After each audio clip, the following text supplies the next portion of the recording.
ঈমান হলো একজন মুসলমানের সবচেয়ে মূল্যবান সম্পদ। ঈমান ছাড়া আমল মূল্যহীন। আর ঈমান শক্ত হলে দুর্বল মানুষও আল্লাহর কাছে প্রিয় হয়ে যায়। কিন্তু একটি গুরুত্বপূর্ণ প্রশ্ন হলো, ঈমান কি একই অবস্থায় থাকে, নাকি বৃদ্ধি পায়, না কমে যায়? আজ আমরা কোরআন ও হাদিসের আলোকে এই গুরুত্বপূর্ণ বিষয়টি বিস্তারিতভাবে জানব। ঈমান কি? ঈমান শব্দের অর্থ বিশ্বাস করা, দৃঢ়ভাবে মানা। ইসলামী পরিভাষায় ঈমান হলো মনে বিশ্বাস করা, মুখে স্বীকার করা এবং কাজে বাস্তবায়ন করা। অতএব ঈমান শুধু মুখের কথা নয়, বরং এটি বিশ্বাস, কথা ও আমলের সমন্বয়।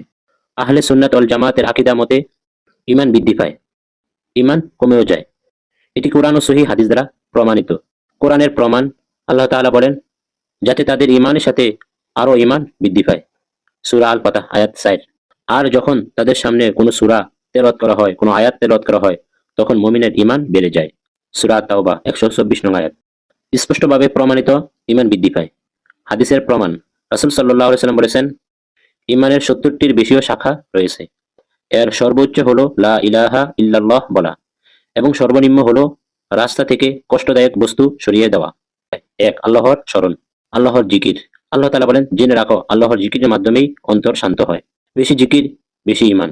কোরআন তেলাওয়াত ও কোরআন নিয়ে চিন্তা। যখন একজন মুমিন মনোযোগ দিয়ে কোরআন পড়ে, তার ঈমান স্বাভাবিকভাবেই বেড়ে যায়। সালাত ও ইবাদতের যত্ন, নিয়মিত নামাজ, তাহাজ্জুদ, নফল রোজা, এগুলো ঈমানের শক্তিশালী খাদ্য। নেক আমল করা, সদকা, সাহায্য, সত্য কথা বলা, ধৈর্য ধারণ করা, সব নেক আমল ঈমানকে শক্ত করে। গুনাহ ঈমানের সবচেয়ে বড় শত্রু। রাসূল সাল্লাল্লাহু আলাইহি ওয়াসাল্লাম বলেছেন, যখন বান্দা গুনাহ করে, তার অন্তরে একটি কালো দাগ পড়ে। তিরমিজি।